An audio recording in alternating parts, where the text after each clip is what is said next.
Bonjour, bienvenue à toi dans ce magnifique podcast, Les clés de transformation intérieure qui nous accompagnent sur notre chemin du retour à l'être. Moi, c'est José, je suis propriétaire du centre holistique L'Harmonie, entrepreneur spirituel depuis maintenant 8 ans et j'ai la joie d'accueillir Catherine alias Kate, praticienne en spinal flow et accompagnatrice de changement. Elle joint sa voix à la mienne pour vous accompagner à travers les clés de transformation.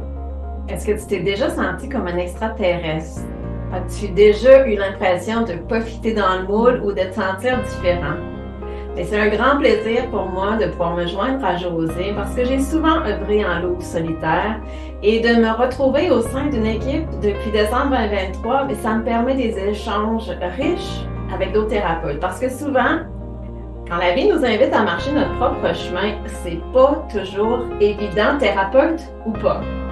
On se sent seul dans notre barque et pour José et moi, on trouve ça vraiment soutenant de pouvoir échanger sur ce qu'on vit, tant au niveau personnel que professionnel. Alors on s'est dit que de partager nos échanges avec toi, ben, ça pourrait être bénéfique aussi.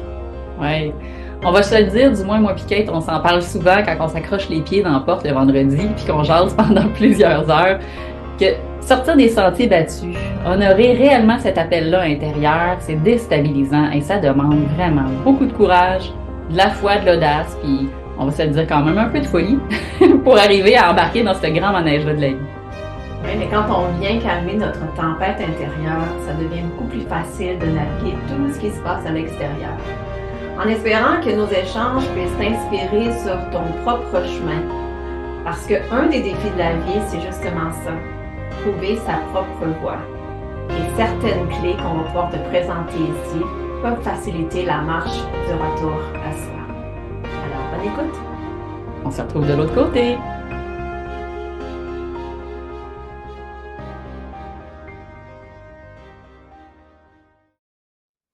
Bonjour! Allô! De retour! De retour, comment ça va, Kate? Ça va toi? Oui, ça va bien, ça va bien. Avec cette période d'automne qui s'installe et de ralentissement, ça fait du bien de se poser. Est-ce que tu es un petit peu plus en mode cocooning? Ça commence. Parce que là, on a fait pas mal de bois, la cour extérieure commence à être pas mal rangée, fait que là, on commence à sentir que ça va être plus le temps de se poser. Hmm. Eh oui, il y a beaucoup de choses à faire à l'automne, hein, fait que au Oui, Québec. c'est le temps de la récolte aussi. Puis aujourd'hui, on avait envie de vous emmener sur le thème du rêve. Donc, Hmm. les rêves, en fait, que ce soit les rêves nocturnes, donc dans la phase endormie, mais aussi les rêves qu'on peut nourrir d'année en année. Des fois, des rêves même qui ont pris place quand on était tout petit. Hein? Qu'est-ce qu'il y a? On On est a accompagnés aujourd'hui. Yeah! L'autre, tu veux faire le podcast avec nous. Et Lutz, Rita.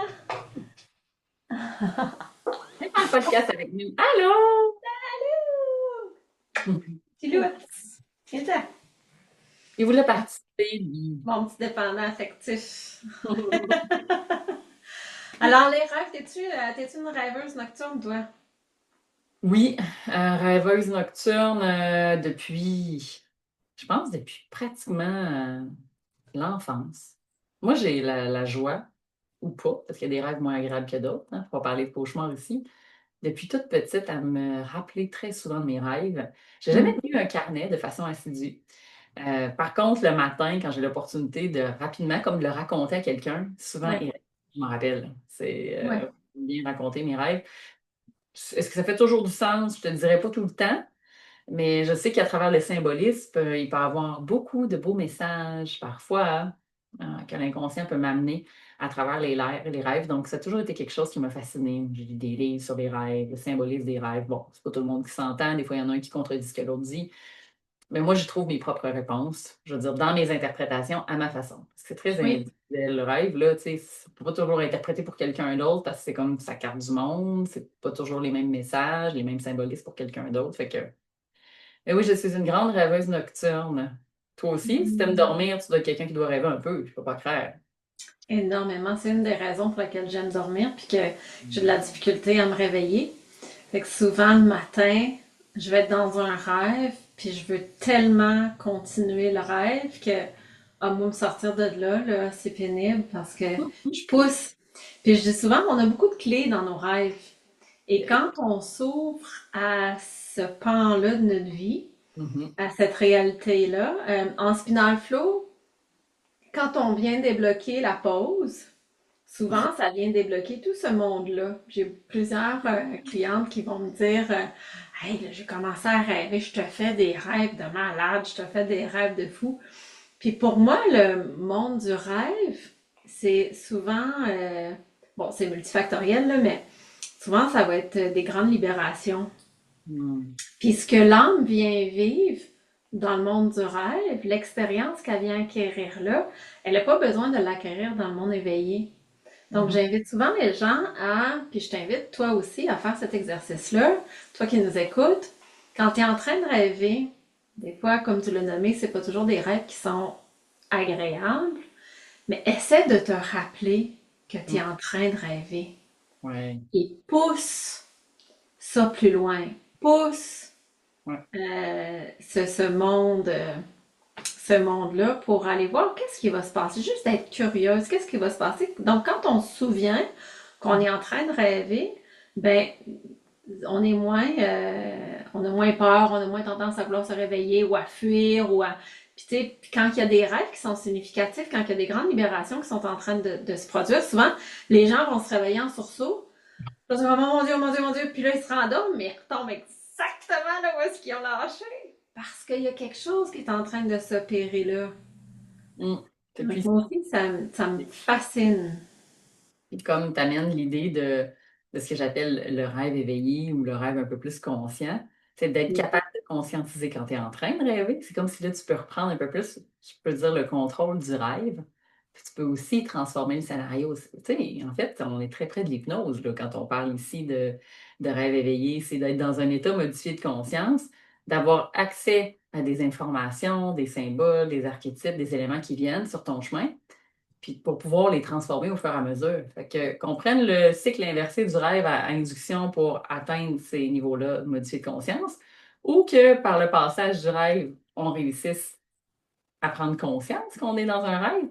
Pour moi, c'est un travail de transformation qui est vraiment génial quand on est Ouais. capable de faire ça. Là. Tu sais, puis pour revenir aussi avec les ressources, comme tu dis, là, tu sais, quand il y a quelque chose qui se transforme là, dans un rêve ou qu'il y a un chemin différent, moi, je me souviens, à un moment donné, j'avais rêvé, puis c'était très symbolique, ce rêve-là. Je l'ai compris après, mon analyse et tout ça, que c'était dans un rêve où je me trouvais toujours dans une situation où je faisais face comme à des éléments de peur, parce que c'est toujours l'espèce d'état émotionnel dans lequel j'étais, là, tu sais, comme quand je me réveillais, j'étais comme pas bien. Puis qu'à un moment donné, dans le rêve, j'ai pris conscience que c'était un rêve, et que là, j'ai comme affronté cet élément de peur-là. Puis j'ai changé le cours des choses dans le scénario. Puis à partir de ce moment-là, c'est plus revenu, là, ce rêve-là. Ouais. Il y avait quelque chose qui s'était transformé. Dans quoi, dans ma réalité, ça s'est changé? C'est sûr que ça avait mis qu'une tête dans l'histoire de mon rêve, mais je suis persuadée que quelque part, cet élément de peur, qui peut-être me bloquait dans ma réalité, a été un élément, une clé qui s'est tournée à ce moment-là, tu sais, pour m'amener ailleurs. Oui, parce que c'est beaucoup relié à l'émotionnel. Oui, Donc, on fait beaucoup de purges émotionnelles ou d'expérimentation émotionnelle dans le milieu du rêve qu'on n'a pas à vivre dans le monde éveillé. Tu sais, des fois, je vais utiliser l'exemple, si, mettons, tu es en train de rêver que tu tues quelqu'un, oui.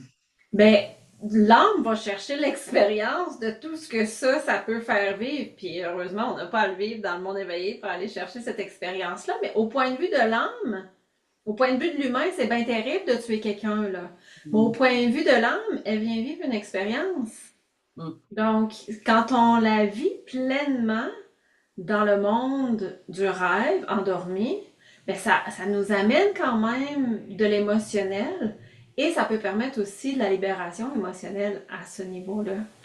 Tout à fait. Tu rêvais-tu, toi, quand tu étais petite, que tu tombais? Hey, Colin, les chutes. J'en ai-tu Ça me fait? surprend comme. Ah ouais, hein? Ça te surprend comme, ça devrait pas. Des rêves de chute, là, ça, c'était fréquent. Là. Probablement que moi aussi, tout comme toi, je vais être une grande voyageuse nocturne, puis encore aujourd'hui, peut-être que je maîtrise mieux mes atterrissages maintenant. Mais les sentiments de tomber, là, ça, c'est jusqu'à ce qu'à un moment donné, je fasse une technique. Puis c'est drôle, là, tu viens de me ramener ça, fait qu'on va l'exprimer parce que ça descend. J'ai fait à un moment donné une séance d'hypnose avec. En fait, c'est quelqu'un qui m'accompagnait moi dans ma séance d'hypnose. Je pense que c'est une histoire de futurisation là, pour aller à la rencontre de cette version de moi qui est pleinement ancrée, qui a honoré sa mission, puis qui est vraiment son X, là. Je me souviens plus le thème, mais il me semble que c'était ça. Puis jusqu'au moment où j'arrive au bout d'une falaise, et que là, tu sais, que l'espèce de guide, le sage, il y avait un truc initiatique dans cet état de transfert d'hypnose parce que la personne me disait, ben c'est ici que le chemin s'arrête. J'étais comme, ben là, OK, je suis venue chercher des réponses à mes questions, mais qu'est-ce que tu veux dire par le chemin s'arrête? C'est ici, c'est maintenant? Puis là, que je me dise, what? Oui, oui. Ben oui, mais j'ai dit, ben oui. OK, fait qu'il faut que je saute, là. Puis on se souvient que pas si longtemps, j'ai fait un saut en avion quand même, c'est intéressant, ça veut dire que j'ai accompli quelque chose. Et que là, je me souviens avoir pris mon élan, fou, puis avoir genre sauté dans le vide, puis avoir réalisé que je pouvais voler, genre, dans mon rêve. Puis à partir de ce moment-là, j'ai plus fait de rêve où je tombais, parce que maintenant, je savais voler, tu sais. Mais je me souviens qu'être revenu de cet état de transe-là, puis m'a dit, oh wow! Fait que dans le fond, le sentiment de tomber, c'était comme une illusion, parce que je suis allée comme m'imprégner de cet état-là de liberté, d'être en mesure de voler, genre. Puis ça, c'était en état d'hypnose. Fait que, non, j'ai pas refait de rêve que je tombe depuis très longtemps. Tu vois, c'est intéressant. Fait que probablement que je suis allée, là, versus en hypnose, aller intégrer quelque chose, puis ça a dû m'accompagner dans mon saut à parachute, mais j'avais juste pas ramené ça parce que ça faisait longtemps, cette séance-là, tu vois, mais là, j'ai comme tellement de vision claire que, eh oui, je revois ce vieux sage-là qui me dit, tu sais, maintenant, tout accompli, c'est la fin. Saut! Quoi? Ouais, fait que drôle d'expérience, oui, tomber. Mais ça serait intéressant, on pourrait explorer ça, puis voir qu'est-ce que le fait de tomber dans le rêve peut bien amener à expérimenter et à explorer. Hmm. Passe à ce moment-là, c'est intéressant. Mhm. Ça a-tu Mhm. arrivé toi aussi? Moi, ça me ramène beaucoup à, c'est drôle, ça me ramène beaucoup à l'incarnation. Je sais pas pourquoi, là, mais ce qui vibre là, ici, maintenant, pendant qu'on échange, c'est peut-être ce sentiment-là de Mhm. quand l'âme vient s'incarner, qu'il y a une espèce de chute Mhm. humaine. Mais oui, on pourrait explorer, là, mais c'est ce qui me vient en ce moment. Puis pareil, comme on en a déjà parlé, mais le voler. Aussi, voler, c'était. Puis ça aussi, c'était une des raisons pour lesquelles je voulais pas me réveiller le matin, parce que souvent, c'était dans ces périodes-là. Parce que là, je voyageais beaucoup. Puis là, moi, me réveiller, là, non, non, moi, je voulais rester là-dedans. Là. Je voulais pas revenir dans la matière parce que c'était trop lourd dans la matière. C'est léger quand on n'a pas de corps physique puis qu'on peut s'en aller d'une place à l'autre. Puis est-ce que t'as des rêves prémonitoires, toi? Ça m'est arrivé à l'occasion. En même temps, ça reste mon interprétation de ce que ça peut être prémonitoire. Je sais que par le passé, j'en ai déjà fait. Pas des affaires catastrophiques, parce que j'en connais, tu sais, qui ont rêvé à ce que des gens allaient décéder, puis des affaires de même. Moi, c'était pas ça. C'était plus comme un rêve avec une forte intuition, avec un genre de déjà vu, genre. Tu sais, un genre de sentiment que tu as quelque chose de déjà vu, puis tu reviens avec un sentiment qu'il y avait quelque chose dans ce que tu as rêvé qui va comme arriver dans la réalité. Mais c'était pas en lien avec des décès, avec des affaires et tout ça. Peut-être plus en lien avec le futur, dans quelque chose qui allait se manifester. Mhm. Mais j'ai pas d'éléments concrets que je pourrais te sortir. Mais je me souviens d'avoir eu cet état-là de Hmm, là, ça, je l'avais déjà vu. Ça, je savais que ça arriverait. Mhm. Comme très intuitif, avec l'intuition, là. Mhm. De s'en faire de ça, des rêves de même, si tu as voyagé Tout autant. plein. Plein, hein? Ah Ouais. oui, tout plein. Moi, souvent, j'ai l'impression que je vais rêver, puis le rêve que je vais faire fait aucun sens, là. Ouais. Mais je reconnais l'importance de ce rêve-là de par la charge émotionnelle. Hmm. Parce qu'émotionnellement parlant, ça me fait vivre bien des affaires. Ouais. Puis je vais processer ces émotions-là pendant quelques jours, pendant quelques semaines. Ouais. Euh, Puis souvent après ça, il y a un événement qui va se produire qui est très à l'image de ce que j'avais rêvé. Puis émotionnellement parlant, ben là, je suis plus dans une neutralité Hmm. parce que je suis venue dégager tout ce qu'il y avait, puis vivre tout ce que qu'il y avait à vivre. Donc souvent, c'est des rêves un peu prémonitoires, oui, mais préparatoires surtout. Ouais, c'est ça. D'ordre Ouais. personnel ou même d'ordre collectif, des fois. Parce que, tu sais, on peut aussi être connecté sur une vision de ce qui peut bouger collectivement. Ouais. Je te dirais que c'est beaucoup plus collectif. OK. C'est Ouais. comme moi, 6 mois avant mars 2020, Ouais. j'avais fait 3 rêves sur ce qui allait se produire. Hmm. Au niveau, moi je l'appelle la pandémie, appelle-la comme tu voudras. sur les injections Hmm. et sur le 5G et l'alimentation. Hmm. Fait que pendant 2 mois, j'ai fait 2 rêves en l'espace de 2 mois, 6 mois avant. Et là, Ouais. pendant ces 2 mois-là, là, j'étais dans un état, je peux même pas te nommer, là, parce que tout ce qui me traversait, tu sais, toute la peur qui a été vécue Ouais, dans les premiers mois, ben moi, j'ai tout processé ça avant. Puis tu sais, des fois, là, je me levais, là, écoute, ça avait pas de bon sens. Physiquement parlant, j'avais beaucoup de symptômes, beaucoup d'anxiété. ouais. Euh, Là aussi, j'ai braillé ma vie.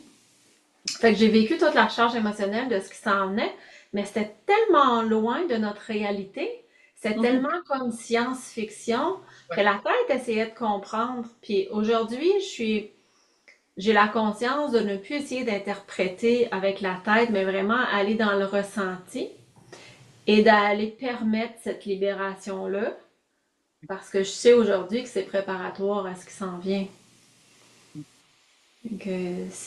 Mais oui, c'est plus souvent dans le collectif. Ok. Ah, c'est Fait pas que, ça. tu sais, les rêves, j'ai des clientes qui vont venir puis qui vont me dire, ah, moi, je rêve pas. Non, moi, je rêve pas, moi, il se passe rien. Ou j'ai des cauchemars. Je vis beaucoup Hmm. de cauchemars. Mais je reviens encore en spinal flow. Pour nous, c'est un blocage au niveau de la pause. Fait que quand on vient ramener de l'énergie vitale à ce niveau-ci, des fois, les gens se mettent à rêver. Des fois, les cauchemars se transforment. Ouais. Euh, Fait que c'est Pas de parce même qu'on rêve tous. Ah, ben oui, c'est parce qu'il y en a qui se souviennent pas. Plusieurs personnes ne se souviennent pas. Ouais, à cause de la phase, tu sais, du sommeil paradoxal, c'est pas tout le monde qui vont accéder aussi puis entrer plus facilement ou qui vont se réveiller un peu dans cette période de cette phase-là pour se souvenir. C'est ça. Ouais. Tu sais, ça dépend vraiment et du cycle de sommeil et des phases d'endormissement. Tu sais, on avait parlé un petit peu de sommeil l'autre jour. Fait que ça, c'est vraiment pendant la phase du sommeil plus paradoxale, souvent que le rêve va s'installer. C'est le moment où on regarderait quelqu'un puis on verrait ses yeux de même, hein, si c'est pas Pierre. Ouais. Faites une lampe de poche en face de votre chum ou vos enfants à nuit pour voir s'ils rêvent. Mais de Mhm. façon générale, c'est ce qui se passe. C'est comme quand il y a une activité cérébrale qui est différente. Puis c'est aussi un espace que moi j'aime dire à ma clientèle quand on m'accompagne aussi en hypnose, un peu comme le spinal flow, je pense que des fois ça réactive. C'est aussi un espace que j'appelle de digestion. C'est vrai, on a parlé des rêves qui sont significatifs, symboliques, mais il y a aussi des rêves de digestion qui font un peu ni queue ni tête, qui est un ramassis de plein d'événements de votre journée, qui est le moment où écoute, à un moment donné, au niveau de l'ordinateur, il faut que ça se fasse dans les dossiers. Tu sais. Fait qu'il y a des rêves de même aussi, là, un peu bizarres, où tu comprends pas trop, où tu fais référence à ce que tu as vécu dans ta journée. Ça ressemble à ça, mais avec le visage de quelqu'un d'autre comme acteur. Puis, tu sais, des fois, tu fais comme, ouais, là, ça doit être ma journée d'hier en condensé, tu sais, que j'ai digéré. Fait que ça arrive aussi. Ce que j'appelle ces rêves digestifs-là, là, parce que c'est quand on rêve que notre cerveau digère. Hein, tu sais, il y a besoin d'en mettre les idées en place. Pourquoi? Parce que là, le mental est à off, puis on tire à plat, puis on est moins stimulé. Et là, on arrive dans des ondes cérébrales qui, justement, vont permettre ça. Donc, de digestion et ou de purge. Et, ou de purge, tout à fait. Et ou de purge aussi. Le trop-plein, là. Ouais. Des fois, c'est la colère qu'on a de refouler, là. Quand on va avoir un rêve où est-ce qu'on s'engueule, toute chose, puis que là, ça sort, puis que ça sort, puis tu sais que c'est une diarrhée verbale, puis qu'on Ouais. vomit tout ça sur l'autre. Mais ça permet souvent d'aller libérer une charge émotionnelle, d'une colère, par exemple, qu'on ne s'autorise pas Hmm. ou qu'on n'est pas capable d'aller chercher. Ouais. Pour moi, souvent, ça va être des indices d'émotions refoulées. Hmm. Ça, puis le sentiment d'être pris. T'as-tu déjà rêvé à ça? Le sentiment Ah d'être oui. pris dans quelque chose.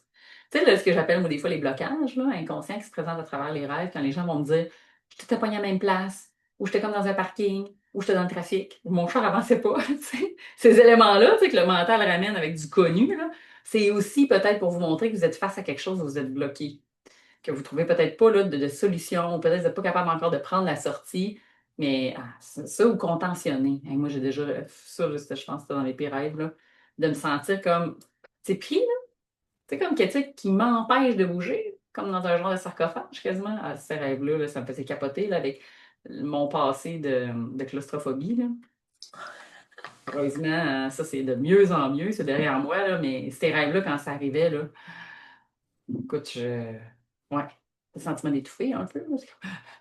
Tu te reviens du rêve, tu as l'impression que tu reprends ton souffle, là, étrange. Moi, j'essayais de me sauver des fois, là. Puis Ouais. c'est comme si le corps veut pas y aller, là. C'est comme si le pied devant l'autre, là, ça Tu veut veux pas, là, tu sais. Puis là, je pas, suis comme, genre. non, là, tu te bats contre toi-même parce que faut que tu fuis, mais il y a quelque chose qui te gèle là, puis fait que consciemment, tu essaies de faire fonctionner le corps, puis le corps fonctionne pas. Ouais. Ah, Tu sais, il y a ça... des gens qui vivent ça dans la réalité.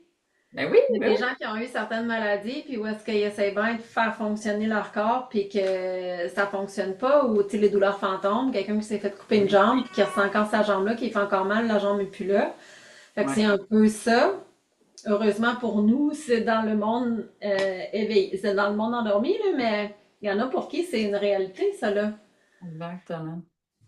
Ça, on a Puis, déjà nommé que le rêve étant le rêve dans l'inconscient, quand on dort.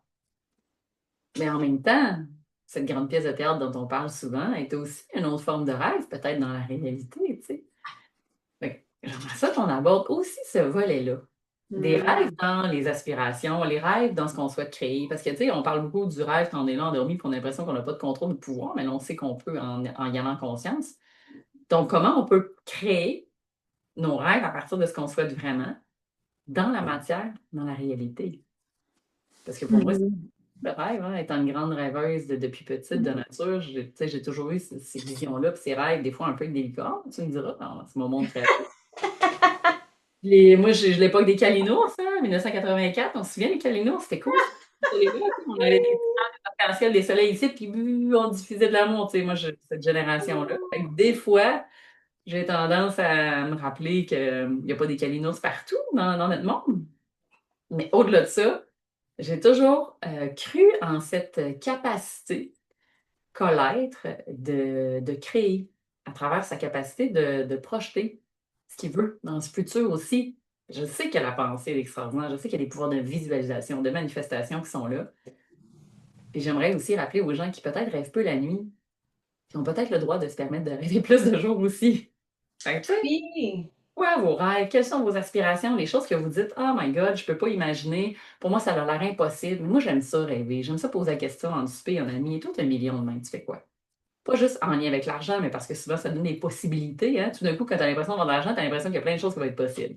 Fait que ça te donne l'impression d'avoir un pouvoir de créer et de réaliser autre chose. Ouais. Oui, puis des fois, des visions qu'on peut avoir eues Mhm. quand on était jeune. Oui. Puis que ces visions-là, que ces rêves-là amènent justement de l'émotionnel, Mhm. puis qu'on est encore capable de les décrire de façon très claire. Mais pour moi, ça, c'est quelque chose qui tantôt va se réaliser. C'est comme si j'avais eu une vision de mon moi futur, Mhm. Ouais. juste un petit aperçu, Ouais. pour que, fou, je revienne là, mais que je sache Ça se peut. qu'il s'en vient. Puis j'ai l'impression des fois que il peut m'arriver des périodes d'impatience envers moi-même, justement parce que j'avais cette vision-là Déjà petite, ça et que fait. là, c'est pas encore matérialisé. Et je Ouais. me dis, ben là, tu sais, faut que tu te mettes plus de choses en place, si tu vraiment, Mhm. je le sais, je le sais que c'est une vision, je le sais que c'est pas seulement qu'un rêve, je Mhm. le sais que c'est une vision parce que tout l'émotionnel est là, le ressenti est là. Donc, je sais qu'éventuellement, ça va se manifester. Quand, comment, où, avec qui, j'en ai aucune espèce d'idée.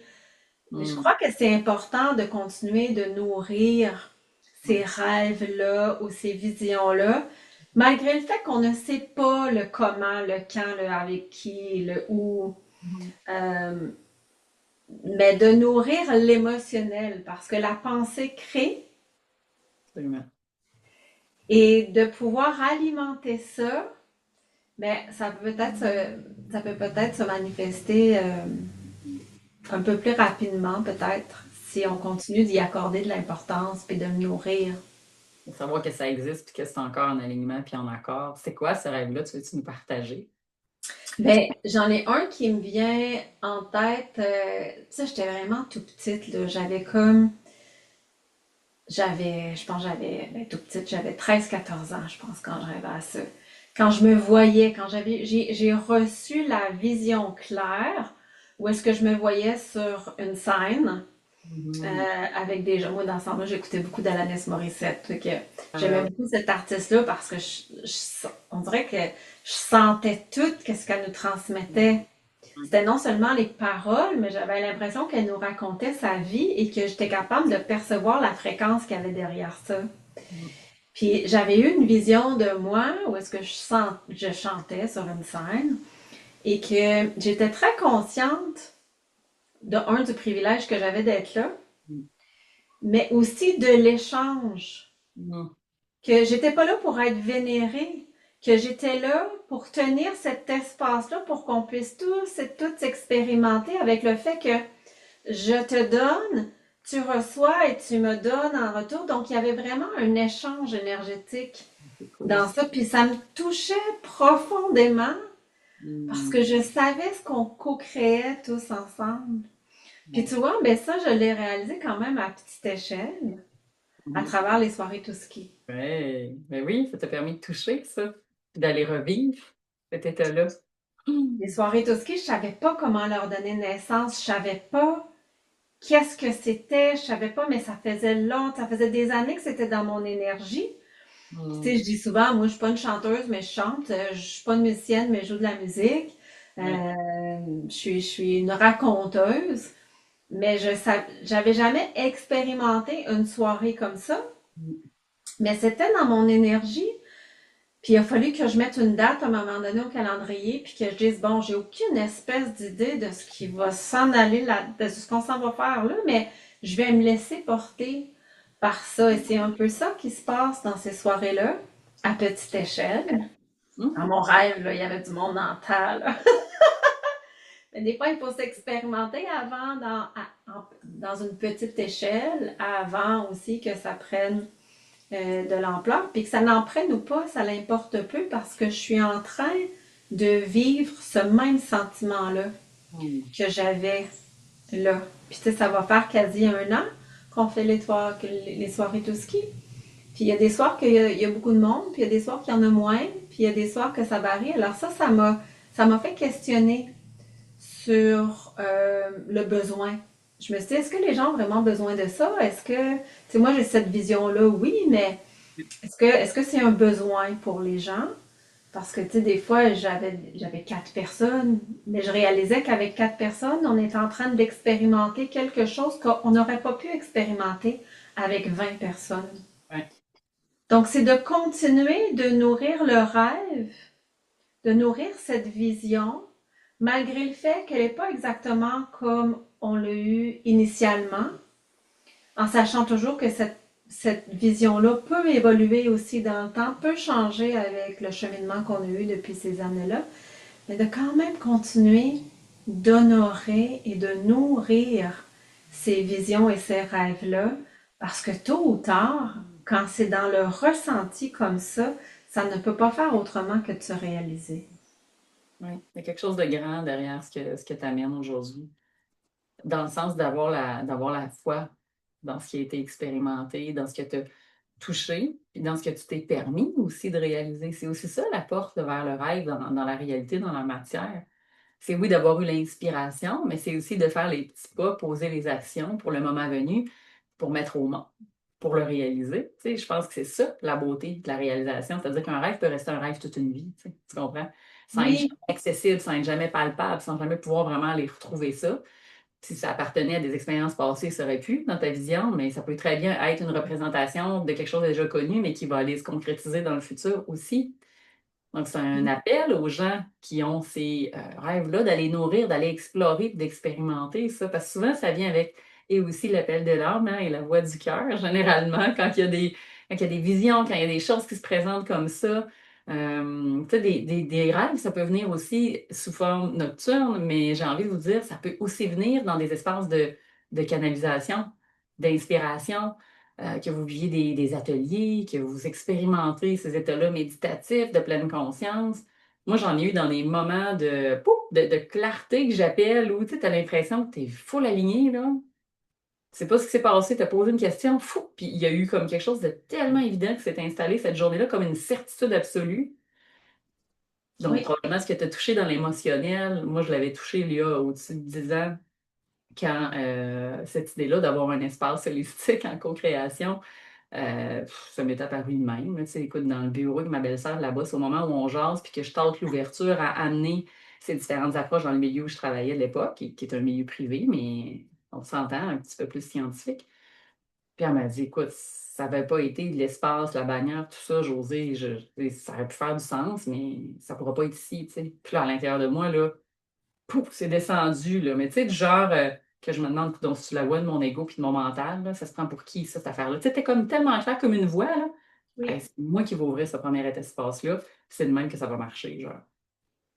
Moi, là, je continue de parler pendant que j'entends tout ça comme dans ma tête. Je sors du bureau, je mets un peu ça de côté, tu sais, j'oublie ce truc-là jusqu'au moment où, oups, ça revient encore plus fort. Voyons, encore, c'était pas tant ça que j'avais entendu. Et 10 ans plus tard, nous y voilà, nous y voilà. Donc, mais tu sais, je me disais, ça n'arrivera pas ce truc-là, là, c'est peut-être pour dans 40, 50 ans, là, tu sais, le monde ne sont pas prêts. Mais je me dis, hi, c'est long, puis j'ai essayé donc bien, puis une petite clinique, puis un autre, puis un autre, puis un autre. Jusqu'au jour où là, ça a poussé dans le dos, puis là, que j'entendais que c'était le bon moment, là, puis que c'était le temps qu'il y a un virage, là, puis quand ça pousse comme ça, moi je dis quand ça me pousse dans le dos, là, quand j'entends que c'est le mouvement à prendre, c'est comme un peu l'intuition qui me guide vers cette direction-là. oui, Tu vois, c'est un peu comme un rêve, une vision. Mais moi, oui, j'ai reçu comme plus par l'oreille, dans le sens que je le voyais pas comme toi, peut-être tu t'es vu, mais clairement, à l'intérieur, quand c'est descendu, il y avait tellement d'affirmations. Mon Dieu, c'est ça. Une partie comme autoritaire à l'intérieur, tu t'es dit, Pshou, est-ce que c'est ma grande sagesse qui m'a parlé? Est-ce que c'est un guide? Ou est-ce que c'était vraiment mon ego, mais j'ai eu les couilles de le faire pareil? Je sais pas. Mais tu sais, dans tout ça, je pense que c'est d'honorer les rêves puis les visions. Puis c'est un peu le message qu'on veut vous transmettre aujourd'hui dans ce podcast-là. Tu sais. Puis oser rêver plus grand. Parce que souvent, quand on rêve petit, on va voir l'équivalent de ce qu'on a demandé. Fait que oui. d'oser rêver plus grand peut vous permettre de vous rapprocher peut-être plus et davantage de ce que vous auriez peut-être pas cru possible à un certain moment donné. Mais d'avoir la foi demeure quand même une clé essentielle dans ce beau parcours de rêve et de grande vision. Parce que souvent, les limites que l'on a, c'est les limites que l'on se crée. Exactement. L'univers, là, elle est exponentielle. Mm. Ça, je l'avais vraiment vu dans une cérémonie où est-ce qu'on me l'a montré très, très clairement que on a accès à tout en réalité et que c'est nous, des fois, qu'on oublie notre part divine, qu'on s'identifie seulement à l'humain, puis qu'on se dit, voyons, c'est pas possible, ben, c'est pas, arrête de rêver grand. Tu sais, ça, on l'a entendu aussi, donc c'est à déprogrammer ça aussi. Hey, ben, arrête de rêver grand, là, tu Ouais. vis dans ton monde de bisounours, là. Ben oui, de continuer d'alimenter ça. Mm. Puis j'ai envie aussi de partager quand on a des visions comme ça qui nous arrivent ou des ressentis ou des... De un, souvent, ça va demander de se déposer un peu. Mais encore là, regarde, toi, tu as eu ça qui t'a descendu pendant que tu étais en conversation avec quelqu'un d'autre. Ok, ça peut être ça aussi. Mais de prendre des notes, Oui, l'écrire. Ah oui. d'écrire les grandes lignes de ce qui est là, puis de continuer de nourrir ça parce que tout est possible. Tout est possible. Et parfois, la frustration qu'on a, c'est que c'est pas assez rapide parce qu'on est dans un monde instantané. Ouais. Ouais, encore plus avec les médias sociaux et tout ça, c'est rapide, on veut quelque chose, on se le commande. Mm. Donc ces visions-là, Mm. ces rêves-là demandent à être nourris, chéris, Mm. honorés, qu'on s'amuse avec ça et qu'on ouvre le champ des possibilités à comment est-ce que je peux faire un pas de plus aujourd'hui Mm. vers ce rêve-là? Un pas. Qu'est-ce que j'ai nourri aujourd'hui pour la réalisation de ce rêve-là?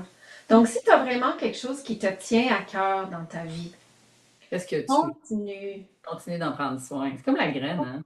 Quand tu Oui, sèmes quelque chose, là, puis tu sais, on voudrait bien tirer ça pousse pour que ça grandisse plus vite, mais en même temps, il faut laisser le temps à ce que les racines s'installent, à ce que ce soit plus solide, puis quand ça va vraiment émerger, quand ça va prendre naissance, quand ça va sortir de terre, que ça puisse être plus viable, hein, sachant qu'elle va être fragile un peu au début, mais pour moi, c'est ça un processus de création. il y a des graines qu'on va planter qui vont pousser en 2 jours, puis il y en a d'autres qu'on va planter, puis qu'on va y voir le bout du nez dans 4 ans. Exact. Hein? Donc, il y a des projets qui prennent plus de temps à germer, à gestationner, pour un moment donné. Et des fois, on va réaliser Mm. une vision. Puis une fois qu'on l'a réalisé, c'est comme moi, mais là, finalement, c'est plus vraiment ça. Exact.